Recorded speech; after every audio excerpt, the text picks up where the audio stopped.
noches, muy buenos días, muy buenas tardes, depende del horario en el que nos esté viendo. Arrancamos con otro capítulo más de Versus y pues les agradezco a todos ustedes y sobre todo a estas 4 periodistas que estuvieron cubriéndome en este periodo que me tomé de vacaciones. ¡Qué milagro! Te extrañamos, sí, te extrañamos. Claro que nos revelamos para ver si regresabas antes, pero no sé si funcionó. Pero no funcionó. No funcionó. No, de hecho no. Okay.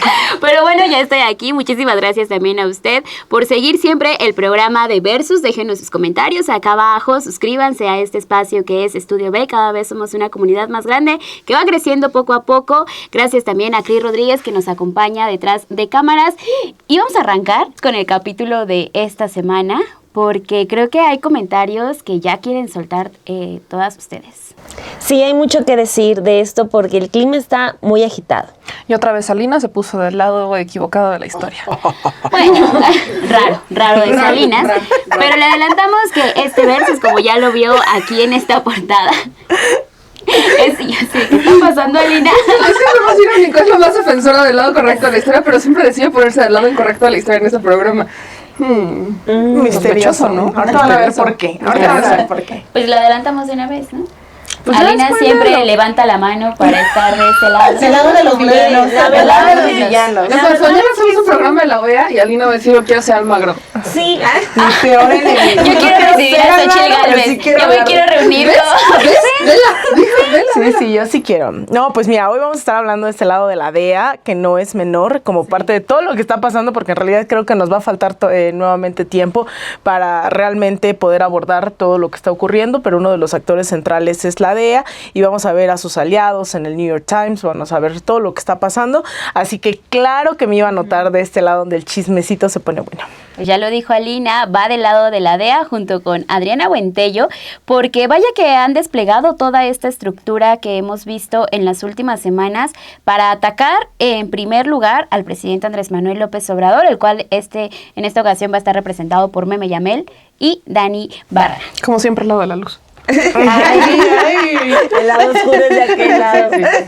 Bueno, Alina ya la va descubriendo, usted va viendo cómo es. Esa imagen de bolchevique, chavista, híjole, ya lo pondré en duda. Uy, no empiecen a especular que ya en internet rondan videos de que me paga el Departamento de Estado, de que me paga Washington, y así que vamos a seguir especulando sobre eso, así que es que todo anda muy movido, o sea, la discusión en redes está subiendo de tono, tanto la filtración de los teléfonos de este fin de semana es muestra de eso, ¿no? O sea, está todo muy intenso. Está muy intenso y esto también es porque ya este viernes arrancan las campañas electorales, entonces así es como vamos a estar arrancando y así es como también nosotras iniciamos este programa de Versus. Quédese, mejor acomódese porque vamos a tener un gran programa, así que déjenos su me gusta acá abajo y también déjenos sus comentarios. Vamos a una pausa y regresamos.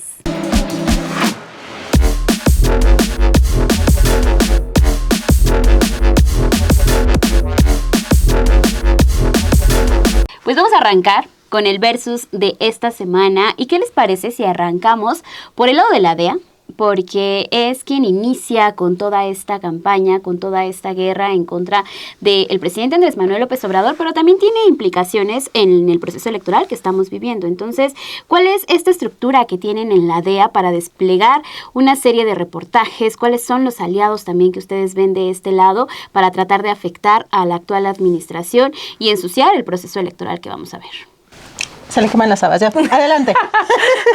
Pues primero, decir que la creación de la DEA forma parte intrínsecamente de una campaña de Estados Unidos, en ese momento llamada la campaña en contra de las guerras, ¿no? Se funda en 1973, después de también ya todos los procesos de imposición de ciertas dictaduras, o a mitad de algunos de ellos. No sé si sea o no coincidencia, es el mismo año en que le dan golpe de Estado a Salvador Allende, ese 11 de septiembre, y la DEA comienza con esta narrativa que es realmente una intervención directa, una injerencia directa bajo la llamada guerra en contra de las drogas, que imagínense, después de todos estos años apenas nuevamente se está hablando sobre el enfoque a través de presidentes como Gustavo Petro, que han hablado de la insistencia de cambiar ese enfoque no de criminalización y estigmatización de los usuarios de drogas, sino de un tráfico, ¿no?, de la violencia, un problema de salud, etcétera, etcétera. Sin embargo, la DEA lo que ha hecho es legitimar la presencia de múltiples múltiples agentes en diversos países. Son cerca de al menos 10,000 los agentes que hay desplegados en varias oficinas y que, hay que decirlo, en México se les pone un alto durante esta administración. Ha sido el presidente López Obrador quien ha dicho, pues sí, quieren venir, háganlo, pero tienen que dar informes sobre qué es lo que están haciendo, cuántos agentes están aquí, bajo qué objetivo, ¿no? Y que todo el tiempo estén informando a sus superiores, pero también al gobierno de México. Y eso es algo que definitivamente la DEA no estaba acostumbrada, ni el gobierno de Estados Unidos, en ninguna parte, y mucho menos en México, ¿no? Que además, hablando, ¿no?, hace unos días de Julian Assange, pues justamente lo que nos demostraron esos cables filtrados por parte de Wikileaks fue la existencia de una política totalmente entreguista de Felipe Calderón en temas de seguridad, ¿no? Acostumbrados a operaciones como Rápido y Furioso, que Estados Unidos hiciera lo que les viniera en gana, sea la DEA, sea la CIA, filtrando armamento en este país, y que de repente descubren dónde está, pues porque terminan matando a sus propios agentes esas pistolas. Entonces,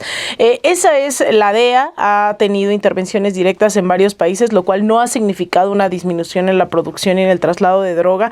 Tal es el ejemplo de Colombia, en el cual pues la DEA ha estado presente desde su creación, y en realidad lo que hacen es pues una lógica de estar interviniendo y sentando bases de espionaje, de cooptación, de determinación de las políticas en aras de la seguridad pública de Estados Unidos.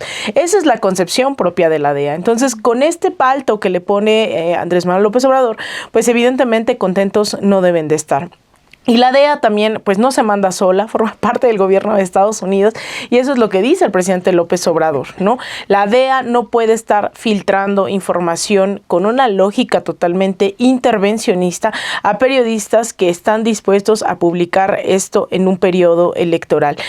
Digamos que esto también, gracias a Hollywood, que es de sus principales armas de propaganda a escala global, pues se nos hace creer que la DEA realmente son esos soldados que vienen aquí y combaten el mal, ¿no?, por todo el mundo.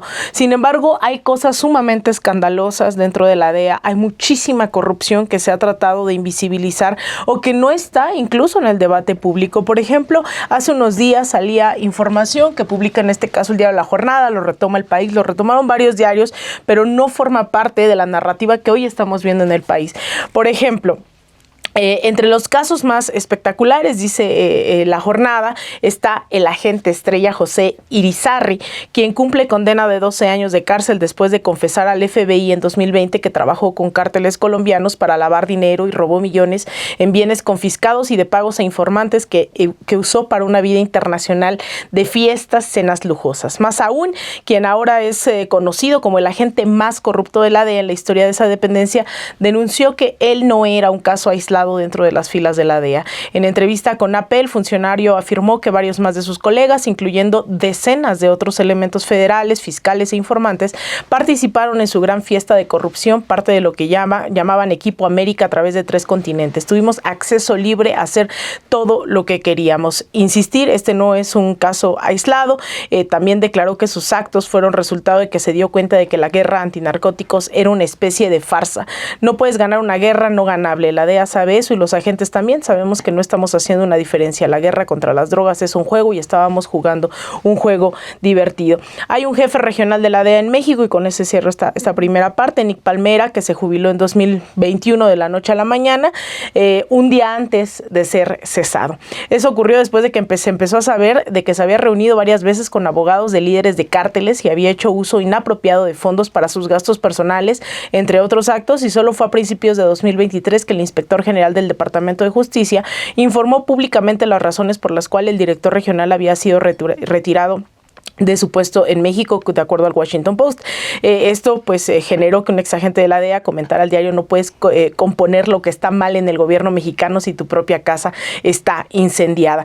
Es decir, y hay múltiples testimonios en los cuales la DEA dista de ser esta especie de la casa de Capitán América, ¿no?, garantizando justicia y acabar con el narco, cuando claramente han sido operadores y además han estado en directa colusión, con corrupción absoluta con personajes, ¿no?, de la ultraderecha en América Latina. Entonces, sí hay que aclarar que pues la DEA ingenua no es y que evidentemente nace y tiene un objetivo profundamente injerencista.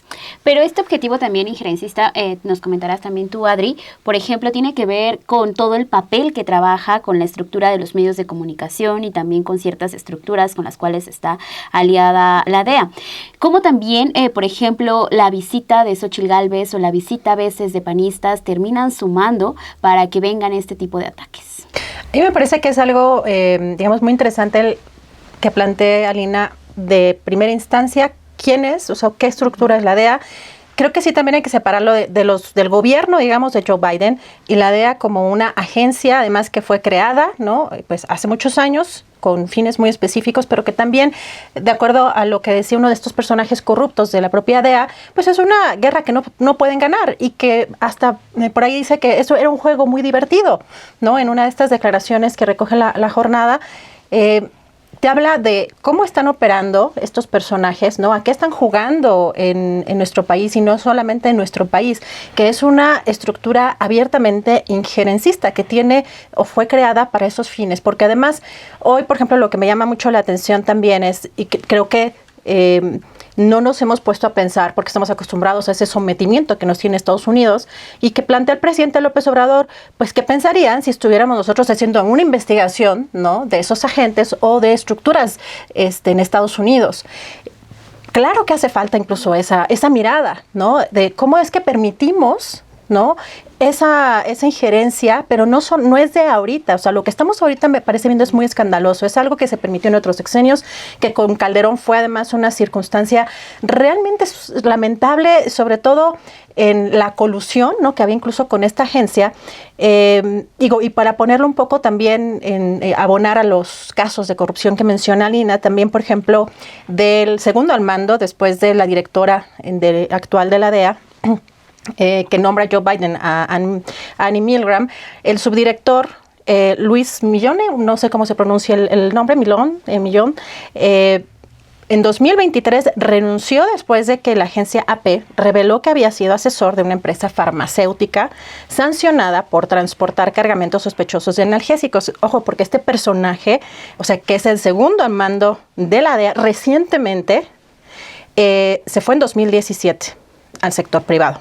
Fue consultor de Purdue Pharma, la cara de la epidemia, digamos, más mortal de opioides en Estados Unidos, y regresó en 2021 con Annie Milgram.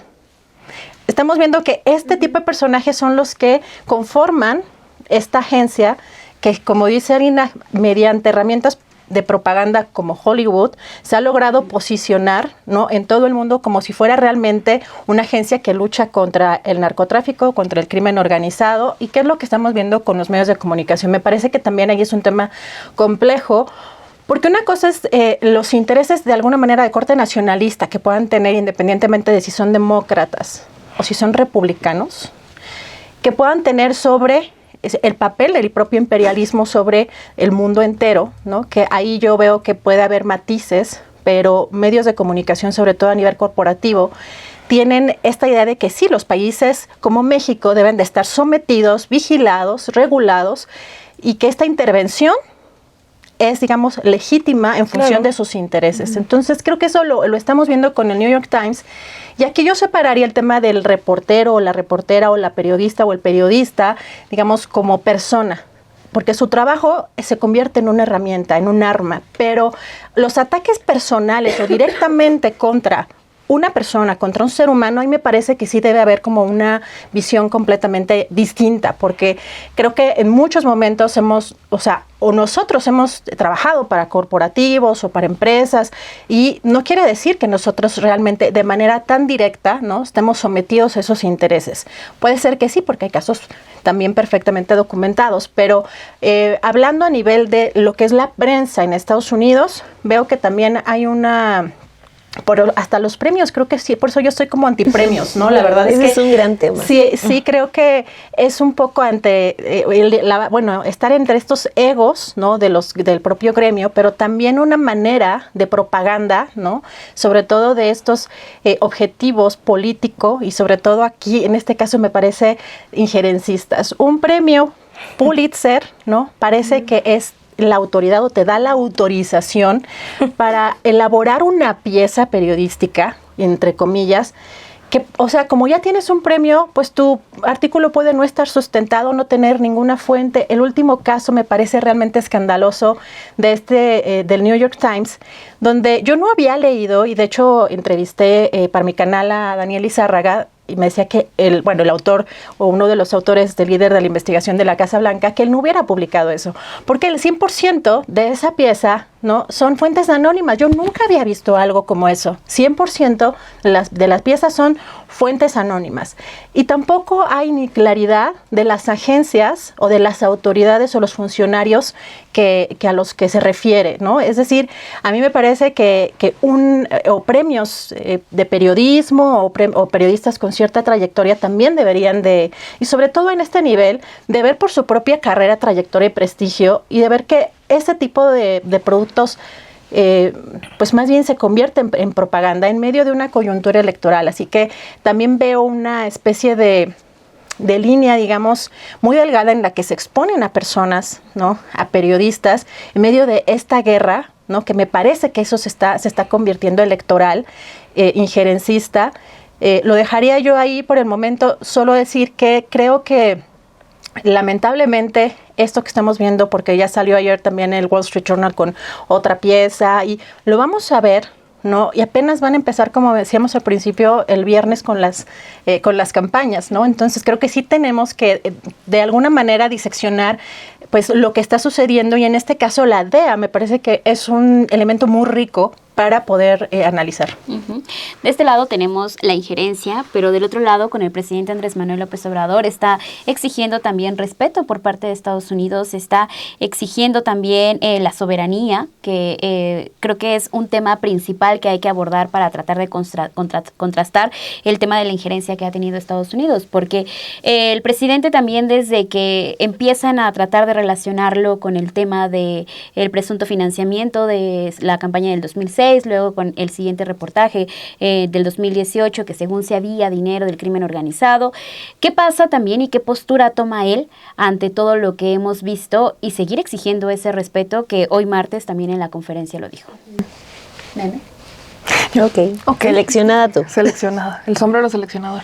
Bueno, creo que algo en lo que estamos muy claros es que la DEA no es impoluta y mucho menos es perfecta, como muchos medios, sobre todo lo que hemos estado viendo en los últimos días e incluso años, de ciertos periodistas han querido pintar, ¿no? Que la DEA es muy efectiva, que la DEA es muy poderosa, que la DEA... Y te manejan a la DEA como un monstruo que puede con todo y que ha logrado hacer grandes detenciones, pero bueno, ahorita Lina decía algo muy importante. Ajá, esas detenciones, ¿de qué nos han servido cuando no han logrado controlar el tráfico? Ni, vaya, tenemos una crisis de fentanilo. Si la DEA fuera tan efectiva como lo presumen, no tendríamos una crisis de fentanilo con los cárteles como la tenemos en este momento, porque ellos habrían hecho un trabajo desde el otro lado, y los años de cooperación y más bien de injerencia en México hubieran servido de algo, y al contrario, los cárteles han fortalecido muchísimo.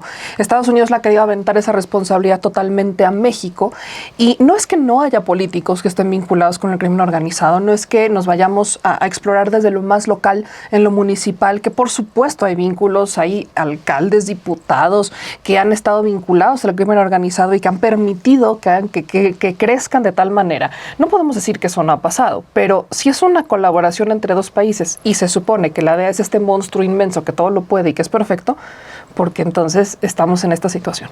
Eso es algo que el presidente tiene muy claro. Y de hecho, no es la primera vez que se aborda este papel de la DEA, que es pues bastante contradictorio. A mí me parece muy importante contrastar, porque evidentemente Andrés Manuel López Obrador llega y dice, espérense, aquí no, esta no es su casa, vamos a colaborar, vamos a trabajar con mucho gusto, pero bajo ciertas reglas, con ciertos convenios, y el que hace los operativos soy yo. O sea, ustedes vienen y colaboran y maravilloso. Algo que contrasta con la política, sobre todo de Calderón y de Enrique Peña Nieto, que básicamente fue de, pues yo aquí estoy sentado. Ah, ¿ya detuvieron a alguien? Ah, gracias por avisarme. O sea, realmente la DEA en tiempos entre Calderón y Peña Nieto era la que hacía, o sea, las agencias más bien de Estados Unidos eran las que hacían absolutamente lo que querían. Y si aquí nos enterábamos y si aquí participábamos, pues ya era un segundo término. Prácticamente México era el patio de operaciones de estas agencias.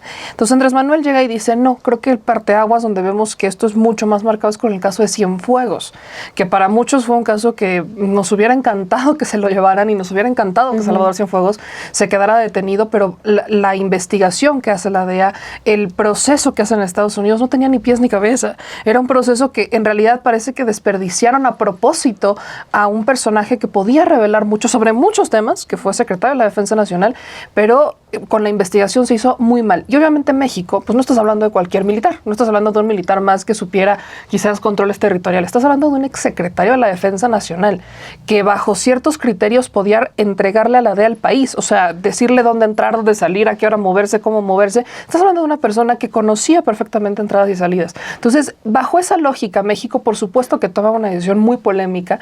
El presidente lo ha dicho, creo que nosotros lo hemos dicho muchas veces, y yo soy de las primeras que dice, me encantaría ver a Salvador Cienfuegos procesado por muchas cosas, desde lo que supo o no supo de Ayotzinapa, desde muchas cosas que podría perfectamente colaborar, entregar información aquí en México, y no lo ha hecho. Pero ese momento fue un parteaguas para que México dijera, párate, a ver, no. O sea, no podemos jugar de esa manera. Así han estado jugando durante muchos años. Conmigo no va a ser así. Y creo que es una política muy de Andrés Manuel López Obrador, muy de decir, es que, a ver, nuestra soberanía se respeta. México es un país libre, independiente y soberano. No somos ni el patio trasero de Estados Unidos, no somos su patio de juegos, ni mucho menos. Esto, a lo que lo quiero contrastar un poco, es con declaraciones del exprocurador de Salinas de Gortari, que es una fichita, Morales Lechuga. Un tipo que, con todo respeto, pero también hay muchas cuestiones que preguntarle a este hombre. Pero él tiene exactamente la misma posición de Andrés Manuel López Obrador sobre la DEA. Exactamente la misma. En el mismo caso de Salvador Cienfuegos, medios entrevistan a Morales Lechuga. Y Morales Lechuga, por ejemplo, le dice al País, le preguntan, ¿la DEA también se equivoca? Y dijo Morales Lechuga, sí, y manipulan testigos. Y le pongo un ejemplo. En el 92, durante una cena en San Antonio, Texas, me reuní con el procurador americano William Barr, con el jefe del FBI, William Sessions, y con el director de la DEA, Robert Bonner. Dijeron que tenían pruebas contra 3 altos secretarios de Estado de los gobiernos de Miguel de la Madrid y Carlos Salinas. Les dijimos que conocíamos estos testigos y sabíamos que les estaban pagando $5,000 a cada uno y que no pasaban el examen mínimo para ser testigos. Pero les dijimos que si tenían más pruebas, nosotros actuaríamos contra esas personas si encontrábamos elementos sospechosos, pero contestamos que no entregaríamos así nomás a quienes decían porque son mexicanos y porque sus pruebas eran solo pálidos indicios que no reunían los requisitos para un juicio. En ese momento, es muy polémico el tema, se solicita la extradición de Manuel Bartlett, del exsecretario de Gobernación, por el asesinato de Kiki Camarena, que ha sido uno de los temas más ríspidos entre México y la DEA particularmente. Y Morales Lechuga dice que a partir de ese momento, la DEA trae una venganza, o sea, la DEA quiere venganza en contra de México por la muerte de uno de sus agentes, acusan directamente a Manuel Bartlett, pero el propio Morales Lechuga, entendiendo que estamos en un contexto donde hoy Bartlett está del otro lado de la historia. Hoy Bartlett ya no es a quien defienden, hoy Bartlett es un enemigo para ese tipo de personajes como Morales Lechuga. Él mismo dice, no tenían elementos para mover Bartlett, o sea, yo no podía extraditar a Bartlett, no teníamos elementos para iniciar una investigación contra Manuel Bartlett solamente porque era el secretario de Gobernación, era mexicano. Y la DEA quería forzar a todo esto. La DEA en muchos sentidos ha acusado, por ejemplo, a la secretaria de la Defensa Nacional y de ahí también estas ganas de, según Morales Lechuga, de vengarse y de trabajar más con la Marina porque para ellos los militares han operado en contra de sus propios intereses, ¿no? Entonces, si vamos atravesando la historia, Andrés Manuel López Obrador no es el primero que pone en evidencia que la DEA pues ha querido jugar o que ha tenido intereses de sobrepasarse con México o de jugar con México y que le ha puesto límites. Estamos hablando de un personaje que fue procurador de la República de Salinas de Gortari y que actualmente promueve una cantidad de fake news que dices, ay mi madre. Pero este mismo personaje, si agarramos el mismo contexto y los ponemos en un área de experiencia, te está diciendo que cuando a él le tocó ser procurador, cuando a él le tocó disputarse con un William Barr, trabajar los mismos casos, más o menos en los mismos cargos, ellos sabían que la DEA pues traía algo contra México, que la DEA traía algo contra el ejército mexicano y que desde ese entonces la DEA quiere venganza. O sea, no solamente es México, vamos a cooperar y vamos a hacer nuestra labor porque realmente estamos convencidos que podemos erradicar el tráfico de drogas y demás. No, hay una venganza, hay un intento de la DEA de poner esta venganza. Entonces, yo cerraría esta primera parte poniendo esto en contexto, contrastando a dos personajes que hoy creo que son completamente opuestos, Morales Lechuga y Andrés Manuel, pero que tienen pues un mismo panorama sobre una agencia que, como insisto, creo que lo que dice Alina es muy claro. Si realmente fuera la agencia gran poderosa, la agencia súper efectiva, no tendríamos este tráfico de drogas, ni este tráfico de armas, ni entre Estados Unidos y México, ni viceversa. Pero también el presidente López Obrador arranca, ¿no?, con toda una batalla con la DEA al inicio de este sexenio. También él mismo tiene esta afrenta con él, porque en el sexenio de Calderón y en el sexenio de Vicente Fox también veíamos esta participación activa, ¿no?, de la DEA y este trabajo en conjunto. ¿Cómo fue también ese cambio que hace y ese giro que tiene Andrés Manuel López Obrador, Dani, para hacerle frente a la DEA? Sí, yo cuando estaba preparando mis apuntes para el programa, al final dije, es que son cuestiones muy básicas de las que se pueden hablar, pero que terminan siendo contundentes. Primero, decir para todos que la magnitud del golpe es importante y vuelve todo esto un asunto muy delicado. Estamos hablando de 4 reportajes con la misma fuente, que es la DEA, en menos de un mes. Y le sumaría también como otro elemento que se dan cuando ya se sabía que para el 18 de febrero iba a haber una marcha ciudadana que ya no se podía sostener solamente con la consigna de el INE no se toca, ¿no? O sea, sino que necesitaba otro elemento para poder fortalecerse, y ese otro elemento fue narcopresidente AMLO, ¿no? Que es lo que vimos en redes, sí impulsado por bots, pero que también termina saliendo a las calles, ¿no? Porque fue la segunda consigna que más dijeron. Entonces, sí son reportajes publicados en medios internacionales, pero es un golpe fuerte. Es decir, sí hay una idea que ya se sembró. Y esos 4 reportajes son con una fuente directa, por más anónima que se haya puesto, por más que como periodistas y la gente en general haya leído más de uno de esos artículos y te dijeran, por ejemplo, el del New York Times es, pues mejor hubieras escrito un artículo de opinión, ¿no? Cuando mañosamente en el 9º párrafo te ponen, todas estas conclusiones pueden ser erróneas, ¿no? O sea, híjole. Pero ni para un artículo de opinión te da. Incluso, o sea, pues si nos ponemos exigentes. ¿no? Con el texto que publica. Y con el abuso de las fuentes anónimas, sí. pero... Sí, o sea, totalmente tan mal estaba este 4º reportaje que por eso la discusión se centra en el número telefónico, ¿no? Y eso pues también ya fue como una muestra más para todo esto. Hablando de lo que me refería de las cuestiones básicas, es que siento que esta estrategia llega muy tarde, ¿no? Estábamos hablando de que los primeros 3 reportajes hablaban de que la investigación era de un financiamiento en 2005, en 2006, en la campaña presidencial, en la primera en la que participa Andrés Manuel López Obrador. Y salen hasta ahorita cuando, desde hace mucho tiempo, ¿cuántas personas no estaban esperando un elemento para decir López Obrador sí está siendo investigado? Claro. Calderón, por ejemplo, que también se manejó mucho este asunto de que él dijo, no lo investiguen. Por favor, o sea, que saliera Calderón a decir, hay una investigación contra López Obrador por narcotráfico, le hubiera dado más legitimidad que toda la guerra que inició. O sea, solamente él estaba a la espera de ese elemento, de esa sombra que lo persiguió durante toda su administración, que era López Obrador. Entonces, eso de que Calderón también dijo, no, que respeto a esto, es poco creíble. O sea, porque incluso también ya dio pie a que muchos salieran a defender a Genaro García Luna, ¿no? Que le surgía demasiado salir a defenderlo, diciendo que como López Obrador había hecho 1000 negocios con el narcotráfico, el pobre Genaro García Luna se tuvo que ver obligado a negociar con otro grupo del narcotráfico para calmar las aguas. O sea, a ese grado llegaron muchos actores políticos de la derecha porque pues están absorbiendo todos los elementos de esta narrativa que es insostenible. Calderón hubiera dado otros territorios del norte con tal de tener ese argumento y acabar a su máximo opositor.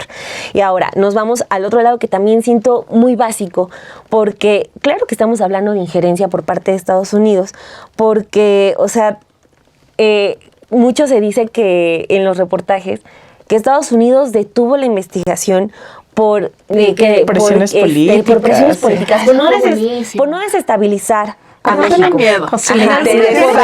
En algunos decían, creo que hasta que tenía miedo casi Estados Unidos y sí, ay, pobrecito Estados Unidos. No tiene miedo. O sea, es la república que nos tenían, o sea, que tenían miedo de que nosotros los mexicanos fuéramos a pensar que Estados Unidos quería tener alguna injerencia política aquí. ¿Cuándo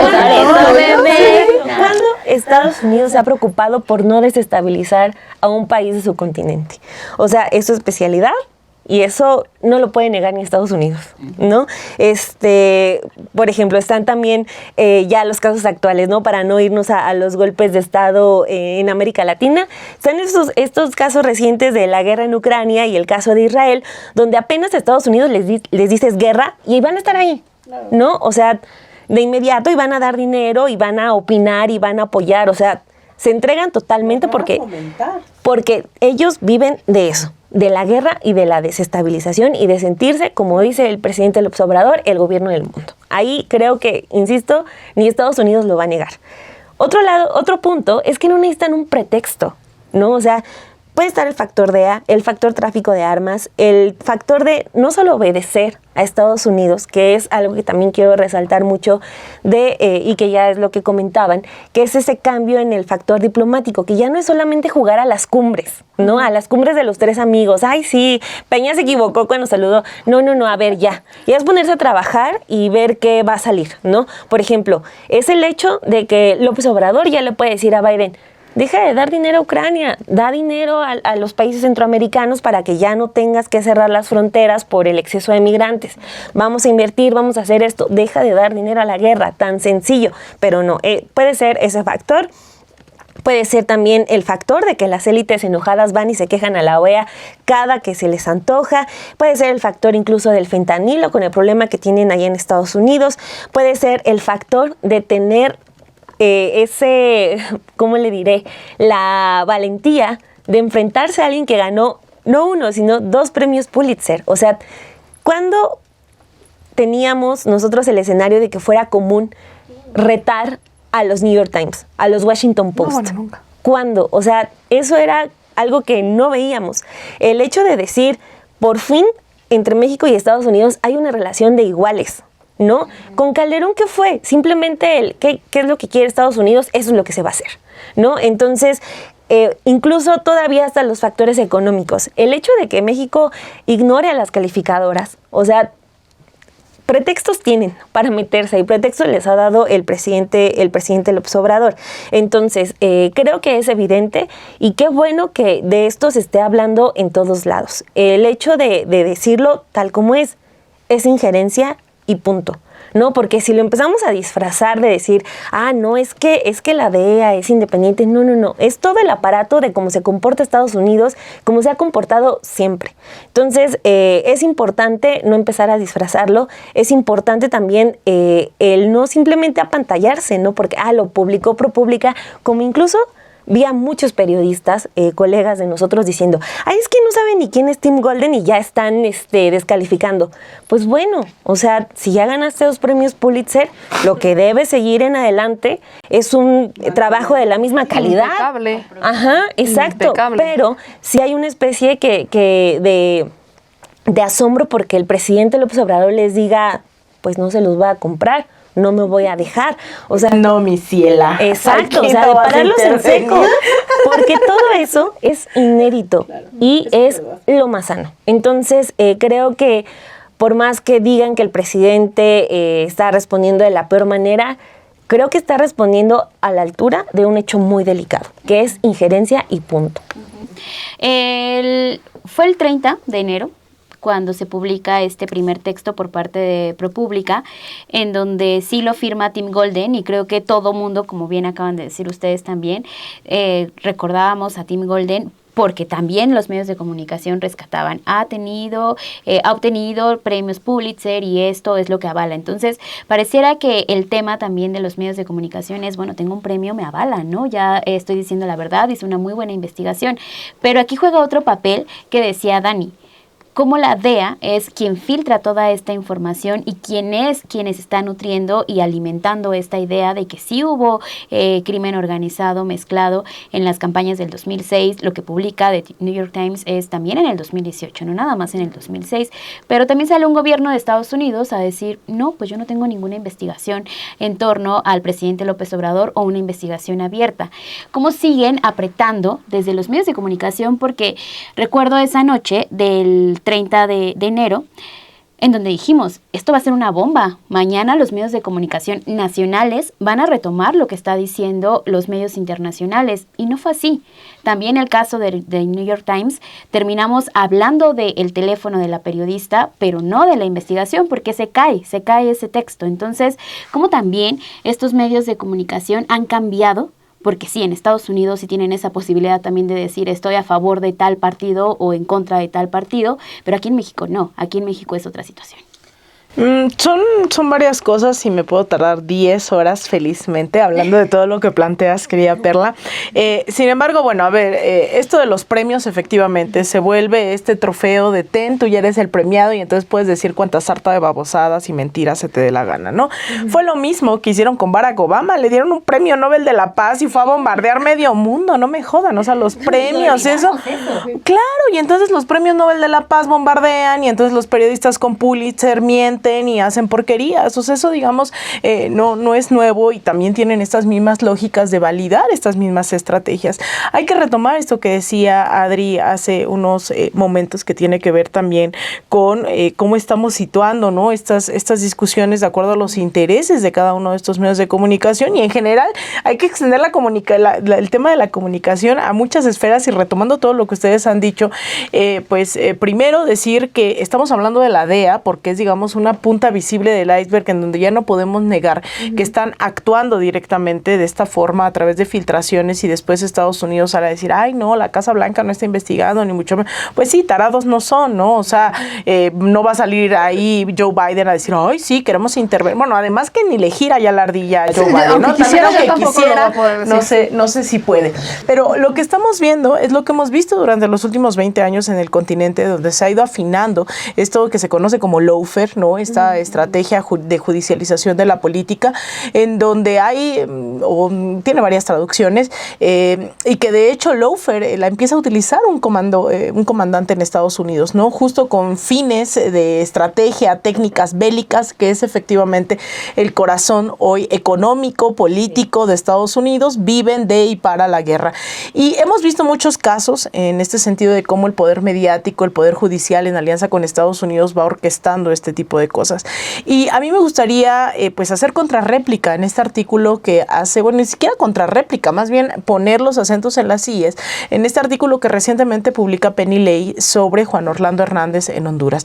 Yo creo que estoy totalmente de acuerdo, obviamente el tiempo también es política, y que publique y que hasta mitad del artículo se le ocurra decir que es Juan Orlando Hernández cuando estábamos esperando que dijera Felipe Calderón. Pues en realidad es parte de esta maquinaria, de esta estrategia, ¿no? O sea, digamos, Penny Lay también es reconocida en este espectro de la ultraderecha en América Latina, y bueno, cada quien asumirá también, y eso hay que decirlo. O sea, aquí no somos ingenuas, y entonces uno también tendrá que asumir el papel que está jugando a mitad de una desestabilización. Y si quieres hablar del teléfono de la corresponsal del New York Times que estaba publicado desde hace 2 años en internet, está bien, pero asumamos después que la gente te reclame por qué estás haciendo y diciendo eso, ¿no? O sea, creo que hay que tomar también responsabilidad del juego que se está jugando y de qué lado estamos. Juan Orlando Hernández es el claro ejemplo de la complicidad que hay entre la DEA, la CIA, el FBI, el gobierno de Estados Unidos, las oligarquías, en este caso hondureñas, porque Juan Orlando Hernández estuvo traficando drogas y se sabía, ¿no? O sea, tú ibas a Honduras, a mí me tocó cubrir las elecciones cuando gana Xiomara Castro, y la gente pues era bien sabido. Tony Hernández, su hermano, había sido ya detenido anteriormente a él, pero Estados Unidos no decía nada, y no decía nada porque le convenía que fuese el paso del tráfico que venía de Colombia, porque pasara por todo Centroamérica. Curiosamente, al no poder ya sostener un personaje como Juan Orlando Hernández, entonces Estados Unidos sí le dice, ay, pues gracias por participar, se te agradecen sus servicios, excelente servicio, 5 estrellas, vas a la cárcel, ¿no? No pudieron sostener ya a un Juan Orlando Hernández ante un descontento masivo, que además en sus propias reglas, después de que se había reelecto como presidente, violando absolutamente todas las leyes, y no es Nayib Bukele, es Juan Orlando Hernández, viene, ¿no? Después de un golpe de Estado, además orquestado por Estados Unidos en el año 2019 en contra de Manuel Zelaya, viene el proceso después de reelección totalmente ilegal y legítima de Juan Orlando Hernández, y después ya es la elección donde gana Xiomara Castro, donde Estados Unidos dice, chido, ¿no? Incluso la OEA se pronuncia y dice, no, es que hay que respetar la democracia, la OEA, ¿no? Es decir, Estados Unidos tiene sus títeres y los tiene bien claros y utiliza a la DEA, a la CIA, al FBI, al New York Times, al Washington Post, a Los Angeles Times, a cuanta gente, medios, jueces pueda, ¿no?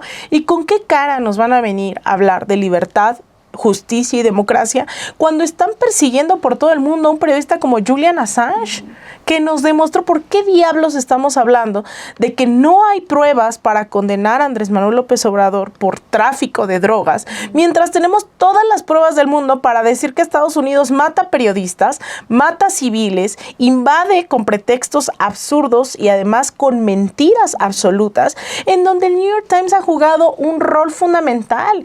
El New York Times estuvo difundiendo a diestra y siniestra que en Irak había armas químicas. Un año después, cuando logran derrocar al gobierno, cuando invaden y matan a miles de personas, al New York Times se le ocurre decir, ay, perdón, debimos ser más rigurosos. Pero es que era la información que teníamos, ¿no? Su información que era el Departamento de Estado, la CIA, la DEA y todos estos organismos. ¿Qué hicieron? La misma historia, ¿no? Fueron a derrocar un gobierno que tú, yo, nosotras podemos estar o no de acuerdo, pero a quien le correspondía el futuro de su gobierno era a los iraquíes, no a Estados Unidos, no a la OTAN, no al New York Times, no al Washington Post. Ese es el New York Times que hoy están diciendo, es que el New York Times es diferente, es distinto, es más cuidadoso, más ¿de qué están hablando? Después vino a difundir que Bashar al-Assad en Siria, y eso hace unos 2, 3 años, no estamos hablando de más tiempo, estaba esparciendo armas químicas en contra de su población. Bueno, habían hecho un montaje, yo no sé si fue Loret de Mola, Siria, pero hicieron todo un montaje en donde la gente, actores, actrices salían corriendo de armas químicas. Y esa fue la nota del New York Times. ¿De qué están hablando? O sea, de verdad a mí me parece una locura. Porque incluso eso, cuando yo siempre traigo el tema de Venezuela porque es de los peores cubiertos por todos los medios en todo el mundo. Hubo un intento de invasión en Venezuela hace unos años cuando intentaron derrocar a Nicolás Maduro a través del golpe con Juan Guaidó, que también lo abandonó Estados Unidos y ahí lo ves llegando con su maletita solo a Miami hace unos meses, ¿no? O sea, es decir, sus títeres pues también tienen fecha de caducidad.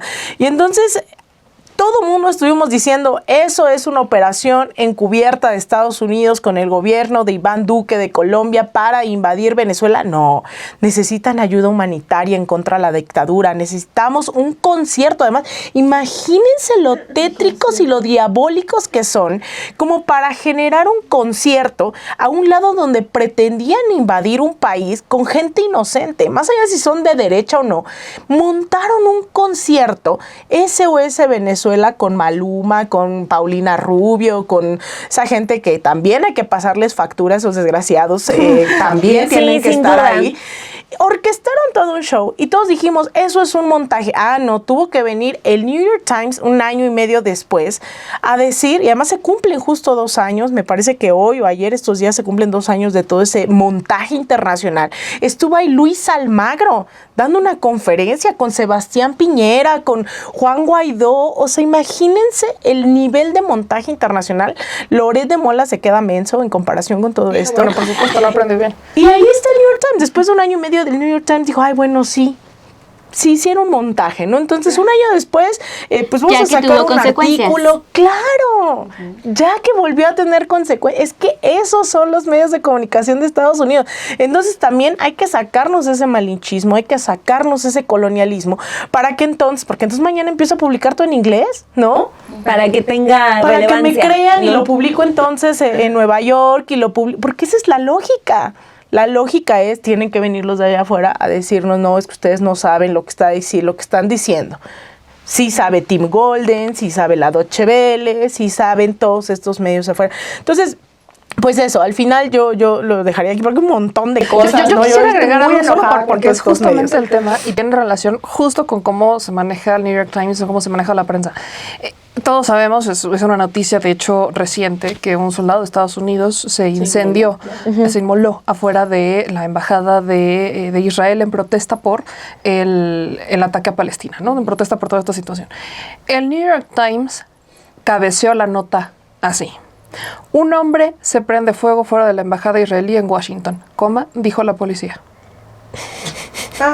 Esa fue la nota, ese fue el cabeceo de la nota del New York Times. O sea, estamos hablando de un soldado estadounidense que en protesta fue y se suicidó, se incendió, se inmoló afuera de la embajada de Israel y que gritó y que estaba diciendo liberen a Palestina. O sea, que fue en un acto de protesta en contra de toda esta guerra entre Israel y Palestina, de la que Estados Unidos ha sido completamente parte.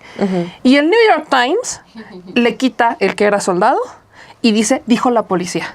Cuando además fue un video que se subió a redes sociales y que ahí estuvo, o sea, entiendo el reporte policíaco y lo que tú quieras, pero las imágenes ahí están. Entonces, obviamente el New York Times a favor de quien juega. Por eso entonces ya no aspiramos a que venga la palabra genocidio, ¿no? O sea, No, o como cuando los palestinos mueren, ¿no? Los palestinos mueren y los israelíes son asesinados. Exactamente. Casi casual. La importancia de las palabras, la importancia también y el poder, Y por el ejemplo, interés de fondo, el interés de fondo. Eso quería preguntarle también a Adri, ¿no? ¿Qué pasa con el interés que tiene la DEA y todas estas organizaciones y todas estas plataformas para tener otra vez un control aquí en México? ¿Qué interés hay detrás? ¿Por qué están tan atentos ellos también en este proceso electoral? Porque lo estamos viendo previo a que arranque ya oficialmente las campañas. Sé que tenemos ya muy poquito tiempo, pero quiero hacer énfasis en la parte, o en la diferencia. O sea, yo decía, por ejemplo, que hay que separar el trabajo de un periodista, de un reportero que trabaja para un medio, ¿no? Que finalmente lo hemos visto, también son pues herramientas de propaganda o tienen intereses muy concretos. Y que también, como periodista, también uno tiene que asumir también, ¿no?, para quién está trabajando. Pero me parece que sí es un caso distinto de personajes como Dolia Esteves o como Penilei Ramírez, que tienen una agenda propia muy fuerte, muy específica, y que lo que ya comentaba Lina, que me parece importante recalcar, ¿no?, que en este contexto, en esta coyuntura, saca una columna, así como Dolia con su periodismo también de ficción, donde se inventa de pronto también enemigos, se inventan conversaciones y que, creo que nos ha bloqueado ya un montón de personas, pero sí me parece bien interesante el cómo de verdad sí se crea en un mundo de fantasía en el cual pueden inventarse incluso conversaciones que pudieron tener funcionarios para avalar sus, pues sí, sus intereses proimperialistas, ¿no?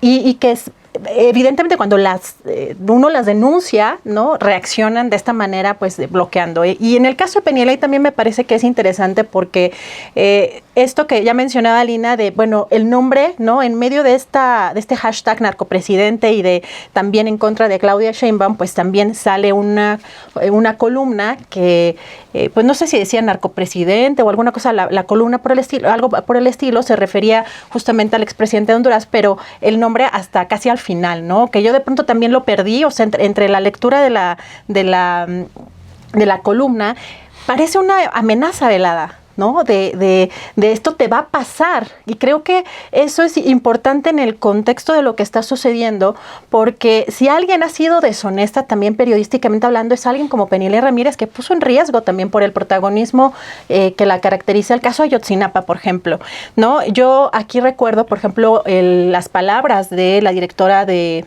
la DEA, en una comparecencia en la Cámara de Representantes, cuando le preguntan, por ejemplo, que pues si existen actores del gobierno mexicano que la DEA no quiere tratar porque sabe que son corruptos, y ella hace dos comparaciones que me parece interesante. En el caso de Juan Orlando Hernández, ¿no?, y Nicolás Maduro. Y la declaración que dice, o que da ella, dice: nosotros seguimos la evidencia donde quiera que nos lleve. O sea, me parece una frase claramente injerencista, ¿no? Que imaginen países de Latinoamérica investigando a Estados Unidos, ¿no? ¿Cómo sería la situación, ¿no?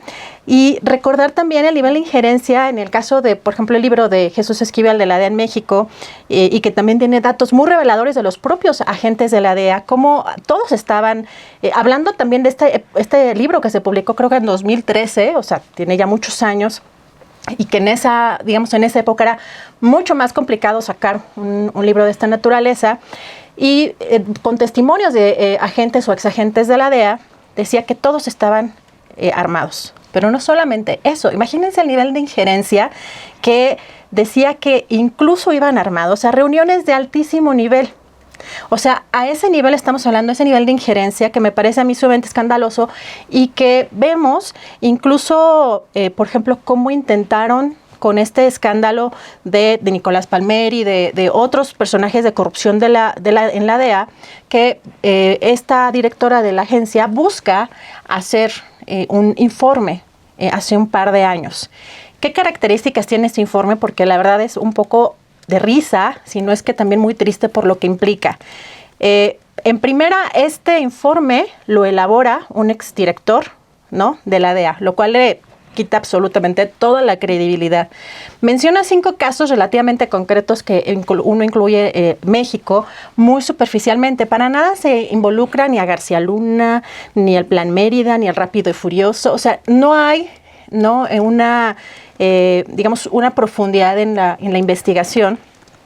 Y aquí creo que aprovechan, por ejemplo, que tienen esta crisis gravísima con el tema del fentanilo para echarle la culpa a México, ¿no? Desde los distintos niveles de la vía pública, ya sea el gobierno, los medios de comunicación, pero en estos informes que elabora, o en este informe que elabora la DEA, no tiene absolutamente ninguna autocrítica, ¿no?, a profundidad, ni siquiera realmente una estrategia que sea de la lucha contra las drogas. Es decir, todo ha sido fraguado como una herramienta injerencista que creo que se está evidenciando en los últimos meses, y que el presidente además me parece que ha sido clave en desmantelar también esa imagen que tenía, ¿no?, con ayuda de esta propaganda. Esa es también la fuerza que ha tenido la conferencia mañanera para poder desmantelar toda la imagen que tenía a nivel mundial. Entonces, recordar que estos casos de corrupción, ¿no?, que ha tenido la DEA son muchísimos. Lo que hemos visto creo que es la punta del iceberg, pero que los propios agentes o exagentes de la DEA reconozcan que es una lucha que no se puede ganar y que estaban realmente jugando un juego, por lo cual pues robaron dinero a la DEA, se coludieron con el crimen organizado, hacían fiestas, tenían...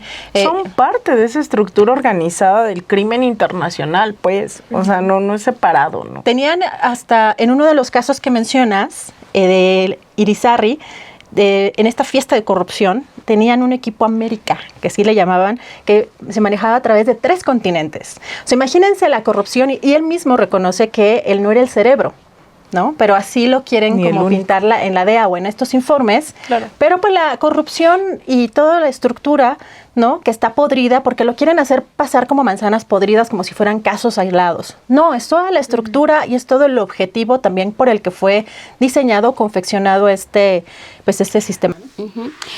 Extrañaba mucho estas pláticas porque siempre traen un buen análisis, pero ¿qué creen? Que ya estamos casi entrando a la recta final de este versus. Nos quedan todavía unos minutitos y sí me gustaría pensar en lo que viene, porque ya lo que ustedes plantean ahorita es, sí, como decía ahorita Adri, es la punta del iceberg, pero Andrés Manuel López Obrador ya se va.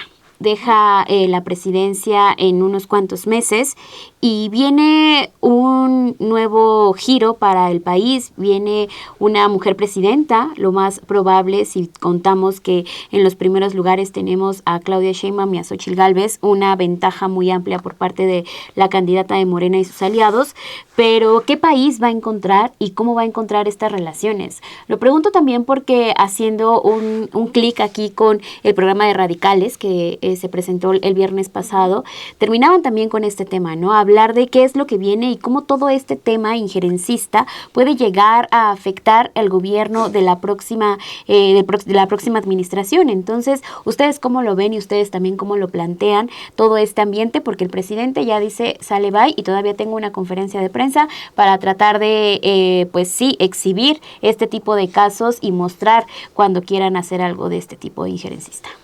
Creo que poniendo un escenario donde hay 3 candidatos, aunque claramente solamente... Perdón, se me olvida. Sí, a veces se me olvida que hay un tercer candidato. Sí, a mí también, perdón. Creo que a medio México se le olvida que hay un tercer candidato, pero bueno. Iban a arruinar todo, era tan fácil decir las candidatas y ahora... Era tan bonito, ¿verdad? Pudo ser tan hermoso, pero bueno. El tema es que justo tenemos 3 candidatos y aunque una es la que va a la cabeza y que prácticamente no se ven posibilidades de que cambie esa tendencia, supongamos que gana Xóchitl Gálvez. claramente revertiría estos límites y ella lo demostró con esta gira entreguista, gira desesperada, esta gira de sometimiento ante los intereses extranjeros. Xochitl prácticamente volvería a establecer estas relaciones a como se tenían en tiempos de Calderón, por ejemplo, que recuerdo, y creo que a nadie se le debe de olvidar, el caso Rápidos y Furiosos como uno de los casos emblemáticos del desastre que se puede ocasionar cuando no pones límites, cuando te sometes al poder y cuando pues básicamente dejas ahí el plan Mérida, básicamente, ¿no? Todo lo que entra dentro de este plan Mérida, que fue algo muy similar, una réplica de lo que se llevó en Colombia también y muy fallido, ¿no? La injerencia de Estados Unidos tanto en México como en Colombia, como para intentar resolver los problemas, simplemente no funcionó. Al contrario, empeoró la situación, armó a los criminales. Y México, por supuesto, que en tiempos de Felipe Calderón tampoco es como que tuviera mucho interés en resolver la situación, ¿no? Ahí tenemos a Genaro García Luna, que lejos de ser un gran secretario de seguridad, fue un cómplice de los crímenes y del cártel organizado. Entonces, por supuesto que si llegara Xochitl, veríamos un revés completo a esto y un sometimiento a estas políticas, regresando a esa teoría o esa idea contra la que se está luchando de que la DEA es una agencia todopoderosa. Si llegara un Jorge Álvarez Maínez, creo que sería una situación similar, porque sobre todo Jorge Álvarez Maínez dentro de la estrategia política lo quieren pintar como un Bukele, ¿no? De hecho, esa es la razón por la cual pudo ser tan hermoso y pudimos tener las candidatas, pero a través de sus estrategias de marketing, a través de Badaboom y todos ellos decidieron que tenía que ser hombre porque tenían que jugar la carta Bukele.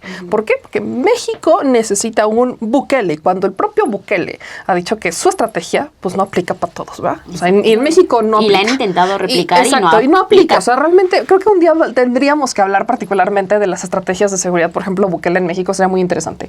Pero Bukele Maínez creo que haría mini Bukele, ¿no? Haría creo que exactamente lo mismo, ¿no? Una injerencia intentando ser radical, pero también teniendo una colaboración muy frontal o muy sometida con Estados Unidos. ¿Qué Maínez no tiene personalidad propia? O sea, ya tuvo que ser un Samuel, ahora tiene que ser un Bukele. No, de hecho, si usted, mira, o sea, no la tiene. No me encantaría promoverlo, pero si ustedes se ponen a ver los promocionales de Badaboom, en donde sí han estado metiendo toda su estrategia, hay uno en donde dicen, la estrategia secreta de Bukele en México. Échense esa. O sea, por eso digo que tendríamos que hacer uno, porque ahora, según Badaboom, Maínez es la estrategia secreta de Bukele para rescatar México. No, creo que no tienen ni idea ni siquiera lo que están insinuando con esa publicación. Pero siembran una semillita. Pero siembran esa semilla. Entonces, bueno, si volviéramos a un Maínez, creo que estaríamos en una situación igual de entreguista. El único tema aquí es Claudia Sheinbaum, que ella es la que representa pues la continuidad de estos límites que ha puesto Andrés Manuel López Obrador.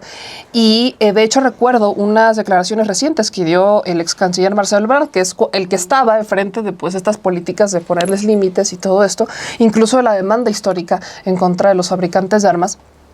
Porque el ex canciller dijo, antes del presidente López Obrador, la DEA no tenía obligaciones de la ley en México y ahora sí las tiene.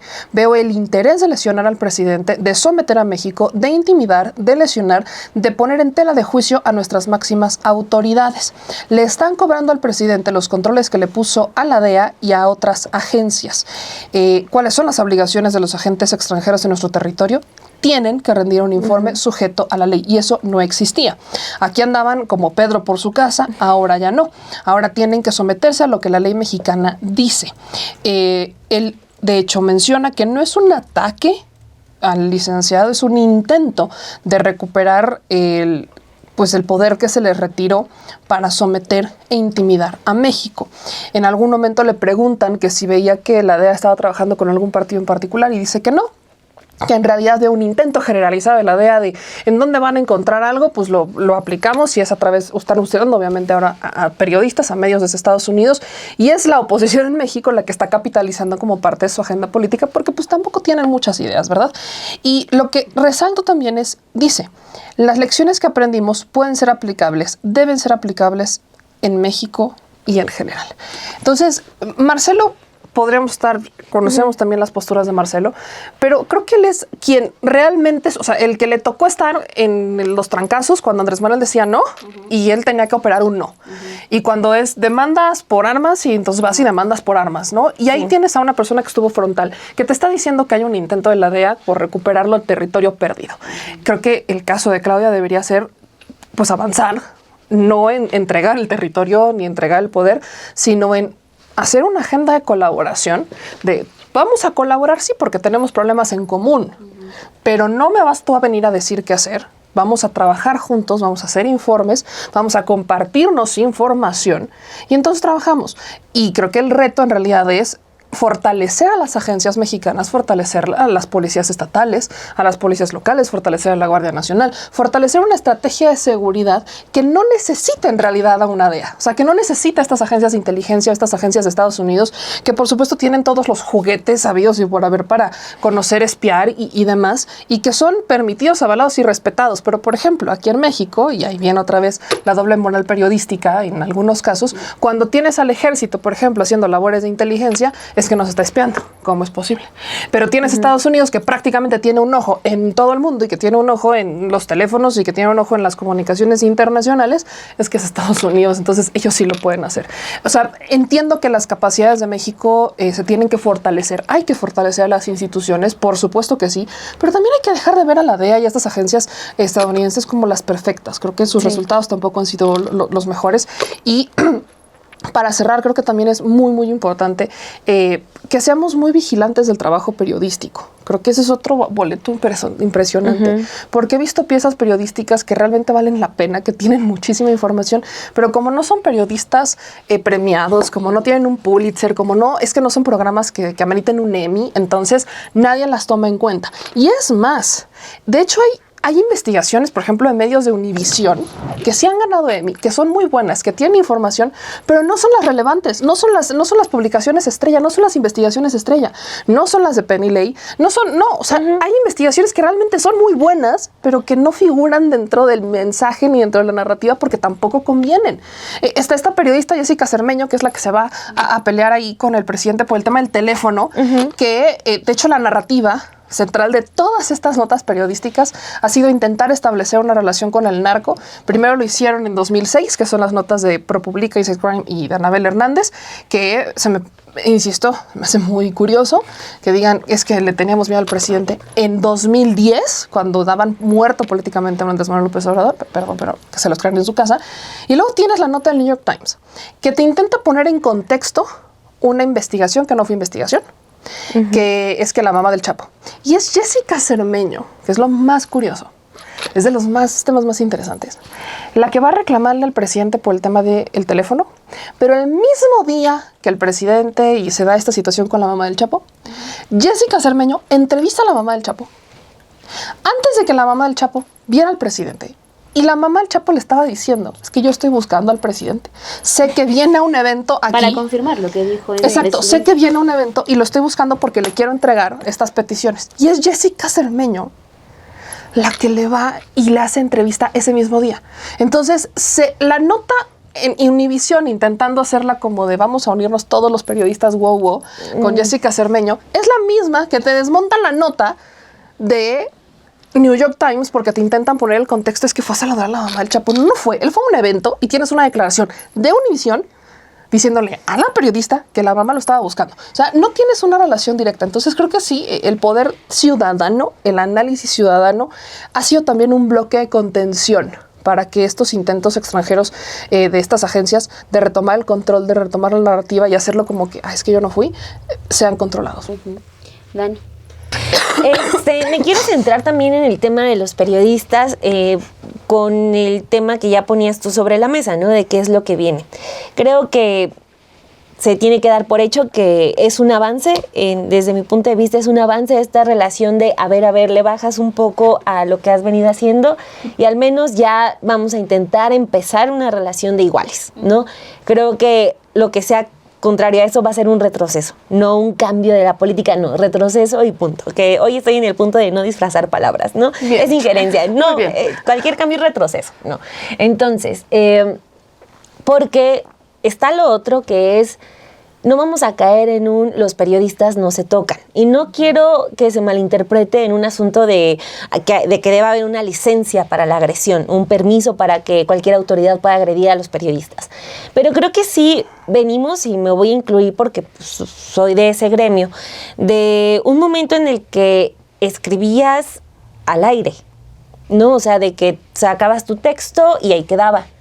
Y sí, de repente ya algunos medios empezaron a poner ahí un espacio para que te respondiera el lector, todo este asunto, los periódicos como tienen su buzón de cartas de lector, etcétera.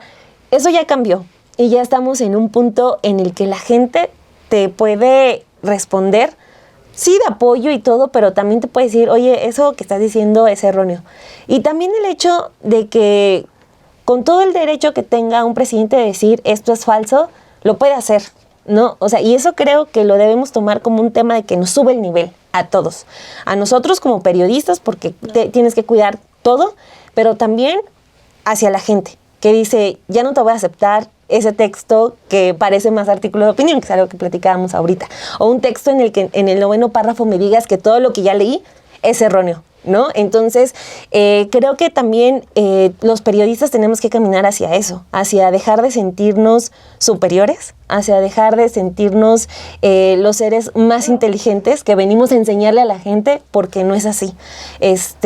Y también empezar como periodistas a señalar la hipocresía de los mismos medios. O sea, yo dije en Café y Noticias un comentario que me parecía políticamente incorrecto, porque yo lo que menos quiero es que le pase algo a Natalie Kitroff. Nada, o sea, ni siquiera una amenaza telefónica ni nada. No quiero que le pase nada. Porque hemos pasado por eso, exacto, pues. Ajá, pero se me hizo muy bajo que en la conferencia de prensa donde va la periodista Jessica Cermeño, que también ella tiene todo mi respeto, tiene una larga trayectoria, no quiero personalizar, pero sí se me hizo ilógico que para decir que Natalie Kitroff, que es periodista del New York Times, jefa de corresponsalía, se utilizaran a los periodistas asesinados en México para decir que ella estaba en riesgo, cuando no hay igualdad. O sea, claro, incluso yo como periodista de la Ciudad de México no me atrevo a decir que yo estoy en riesgo comparándome con los periodistas asesinados en Tijuana.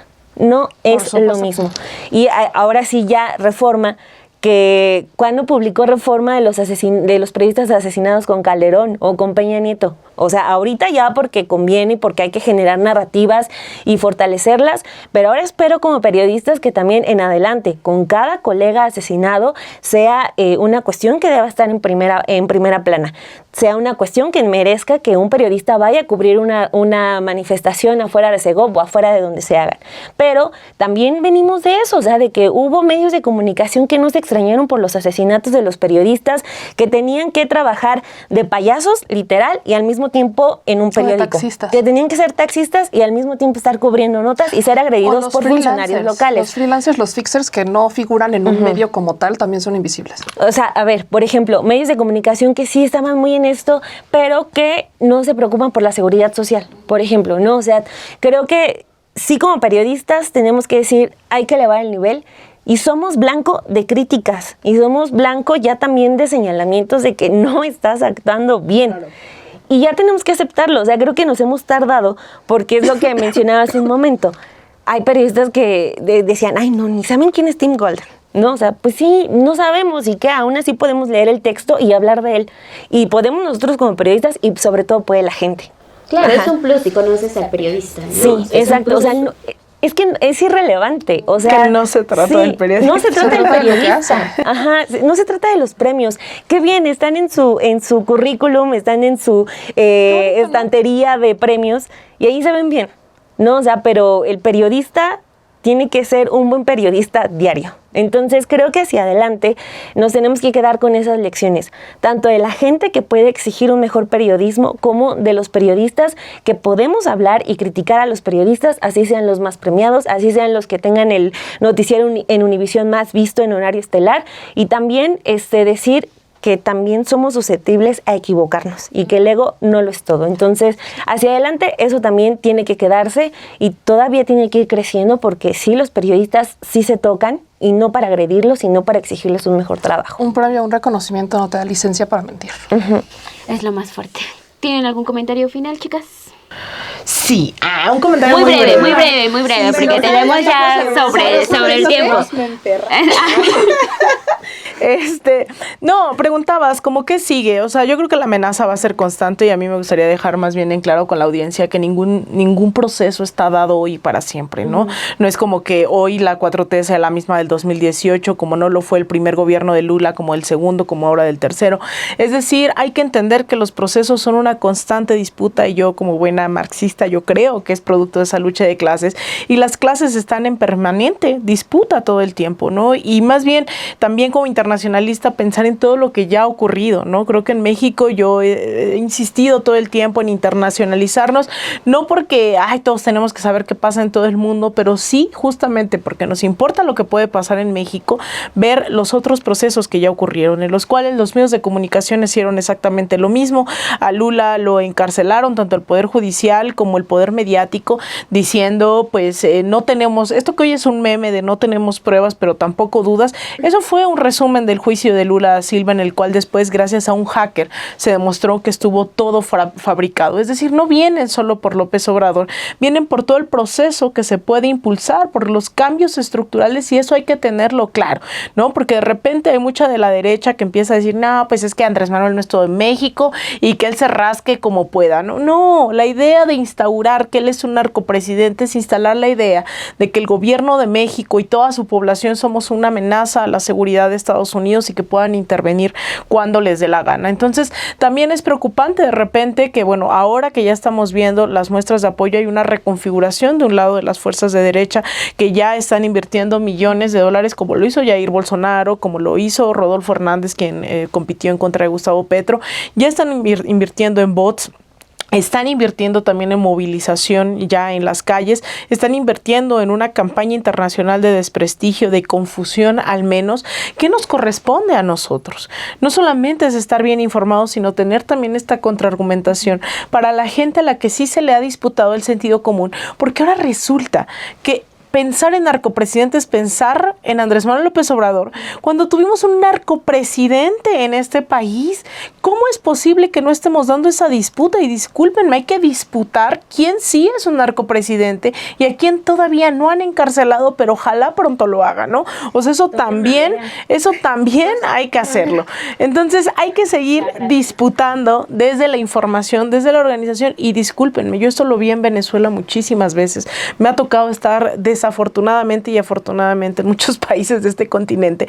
Y la estrategia es la misma por parte de Estados Unidos, pero hay dos respuestas. Una es verla pasar, ¿no? Por la televisión, no salir de Twitter, no salir de Facebook, estar todos nada más, que no es menor, déjenos su like. Dejarnos, o sea, como que el ciudadana deje ahí su like y entonces ya retire todo lo demás. Y la otra es salir a las calles, ¿no? Decirle a la embajada de Estados Unidos, ¿sabes qué? Fuera de aquí. ¿Dónde están las grandes protestas en contra del gobierno de Estados Unidos en este país? Es que no podemos permitirlo. ¿Dónde está esa campaña directamente? Claro, porque es que entonces vemos, y discúlpenme, pero a diferencia de este gobierno comunista que tienen en la cabeza a la derecha, este gobierno no tocó las estructuras mediáticas. Ellos siguen intactos y listos para seguir atacando cuando les dé absolutamente la gana. Y hay otros temas que requieren mucho más análisis, ¿no? Mucho más cuidado, además, como el tema de seguridad, que no es menor en este país. No podemos permitir, ¿no? Esos retrocesos también con el tema del ejército. Es muy peculiar porque yo creo que hay que sanear a las Fuerzas Armadas, ¿no? Que no por darles una bendición, entonces ya no cometen violaciones de derechos humanos, ya no cometen abusos, es decir, y creo que esa era la apuesta, es la apuesta del presidente López Obrador, el crear un organismo, una fuerza armada capaz de disputar a un ejército con el cual no se esté coludido, pero sabemos que después del 2006 esto es muy difícil, ¿no? Y eso yo no tengo las respuestas y seguramente mucha gente de Twitter y redes tampoco, ¿no? Y se les hace muy fácil, tienen que hacer esto y discúlpenme, pero es que así no funciona. Podrás tener todos los programas sociales del mundo y si llega un narco y te dice o vienes aquí a cultivar amapola, marihuana o te mato a ti y a toda tu familia, o sea, discúlpenme, pero no es tan fácil, ¿no? Entonces hay cosas que todavía nos debemos y vamos muy tarde con el tema de seguridad que hay que discutirlo y demás, pero sí hacer un llamado a la población, no solo a que no se informe en los grandes medios corporativos como sinónimo, no hay que leerlo, sí, pero como sinónimo de ellos tienen la verdad absoluta, sino que realmente apelemos a la conciencia, pero también a la movilización, porque lo que se viene después de la ausencia de un presidente como Andrés Manuel López Obrador, podrá tener hoy el pueblo toda la simpatía del mundo, pero los retrocesos pueden estar a la vuelta de la esquina. Exacto. Adri. Bueno, pues ya brevemente, porque ya estamos muy atrasados, pero quiero comentar que yo no estoy de acuerdo en, si bien no nos podemos comparar los periodistas del interior de la República con los que estamos en la Ciudad de México, con los corresponsales extranjeros, me parece que sí es importante visibilizar los abusos desde el poder, me parece que personalizar también ciertos ataques en el caso de lo que pasó con el presidente López Obrador y que además pone en el escenario digamos un elemento mucho más importante que son estas empresas supranacionales, como en el caso de YouTube, que el presidente bien las llama benditas redes sociales, pues en realidad no es que sean tan benditas. Hay factores mucho más poderosos que quizá no los tenía en el panorama. Cuando le bajan la conferencia mañanera el sábado, que nos damos cuenta por la mañana, pues también hacen incluso los que testamos esos segmentos, nos bajan, nos tocó a todos, ¿no? Ahí hay un elemento que es interesante. Uno, están las políticas, en ese sentido sí son bastante claras los lineamientos de YouTube, y es una empresa supranacional, pero es una empresa privada. El presidente lo llama censura. Podemos hacer una discusión sumamente amplia de lo que implican esta nueva clase que Mackenzie Ward habla sobre esta clase vectorialista que está por encima del propio capital, que está controlando y dominando toda la información y todo lo que es el vector, ¿no? Todo lo que tiene que ver con estas superestructuras, ¿no? Con la Big Data, y que me parece que en ese escenario evidentemente hay un tema por defender, no solamente en cuestión de la información, ¿no? De que nos están suministrando y cómo podemos ejercer incluso el periodismo cuando es periodismo independiente, no hablando de las superestructuras también del periodismo.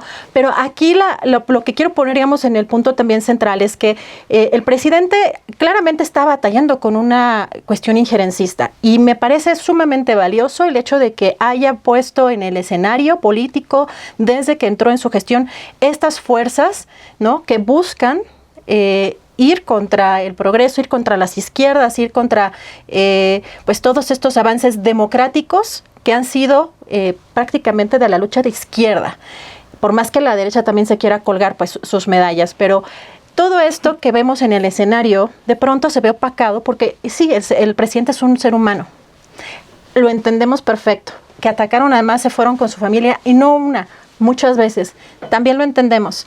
Es una conferencia mañanera en donde él expone el cuerpo, ¿no? Expone su figura presidencial en una conferencia de 3 horas. También es un efecto que a mí me parece que puede ser muy desgastante. Ahora, el momento específico cuando se da, a mí me parece muy complejo, porque sí, yo lo vi en un afán de venganza, de manera personalizada contra la reportera. Y no fue algo, digamos, fortuito, porque es algo que se ve que estaba planeado, por lo menos con Jesús Ramírez Cuevas, que ya traía la carta lista para proyectar. Entonces, sí, de ahí, en acuerdo con el propio vocero y con el presidente, de cualquier número sea público, no era la intención. El número en sí, si era público, no. A mí me parece que es irrelevante. Si es una periodista súper protegida, también me parece irrelevante, porque desafortunadamente algunos momentos clave han sido no solamente contra grandes o periodistas tan importantes del New York Times, sino se ha ido también al presidente, por ejemplo, con activistas que no tienen pues esa dimensión, ¿no? Y hablo, por ejemplo, de alguien a quien abiertamente no le quiso dar el derecho de réplica, aún solicitándolo, que fue el líder de este grupo colectivo de Marabunta, ¿no? En algún momento fue denostado por el presidente, también fue difamado desde mi punto de vista y no tuvo ese espacio. Entonces, sí creo que hay elementos de pronto que van también contra el propio presidente y que fueron y que surgieron del propio presidente. Esto que hizo me parece que le trajo muchas más consecuencias negativas, ¿no? Que el no haberlo hecho, porque el artículo, bueno, o la nota del New York Times se caía por sí sola, no necesitaba pues esta exposición de revancha del presidente en esa conferencia mañanera para que se cayera o para, digamos, criticar esta pieza periodística, ¿no? O este intento de pieza periodística. Creo que solita se caía. Entonces, Aunque yo nada más estoy muy de acuerdo. No, está bien, yo tampoco estoy de acuerdo con algunas de las cosas que lo dicen, pero yo la parte que veo allí importante es que se comió, o sea, el presidente tenía todos los elementos y en ese arranque a mí me parece que le dio y le echó más pólvora a la oposición. O sea, es que el primer día que él publica la carta es antes de la publicación del reportaje de New York Times, a excepción del número, que creo desde mi punto de vista fue un gran error de Jesús Ramírez Cuevas, de que si le dijeron, oye, vamos a poner la carta en la mañanera, tapas el número y ya, porque es tu chamba como vocero, cuidar ese tipo de datos, creo que desactiva. O sea, el hecho de que él lo hiciera antes desactiva. No es que lo demeritara, sino desde mi punto de vista creo que desactiva y demerita el reportaje que se tuvo que publicar antes de lo previsto. Entonces, no sé. Y yo diría en la segunda ocasión no estaban listos para poner la carta. De hecho, yo estaba en la primera fila en la mañanera y yo vi como Jesús estaba así como de ¿qué? O sea, el presidente, pónmela de nuevo. Y Jesús, O sea, como de ¿qué? ¿Por? Y ahí ya le taparon el número. O sea, de hecho, se lo taparon en ese momento porque el presidente ahí sí ya dijo, va, porque es un número que ya era público. O sea, va. Y se arriesgó y les dijimos, es que se la van a bajar. No me importa. Y le gritamos, no me importa. Y Jesús, en ese momento, mientras estábamos en ese estría de flojo del presidente, él estaba borrando, o sea, le estaba borrando los números. O sea, yo estoy de acuerdo. Si la chamba de Jesús, honestamente, era, va a ponerlo, pues nos evitamos broncas, güey. Quitamos el teléfono. Pues, ¿qué creen, chicas? ¿Qué creen? Está muy bueno el tema, pero creo que ya hablar del teléfono ya está en el pasado. Estuvimos hablando, sus participaciones fueron muy buenas, ya nos extrañaba en realidad. Nos va a odiar Cri porque él también es el que se tarda más en edición y este programa ya tiene que irse a edición para que usted nos vea al ratito a las 10 de la noche. Así que muchísimas gracias. Bueno, al ratito ya no, porque ay, qué raro es esto, El viaje en el tiempo. El viaje en el tiempo. Déjenos un me gusta. Nos vemos la siguiente semana aquí en Versus. Bye.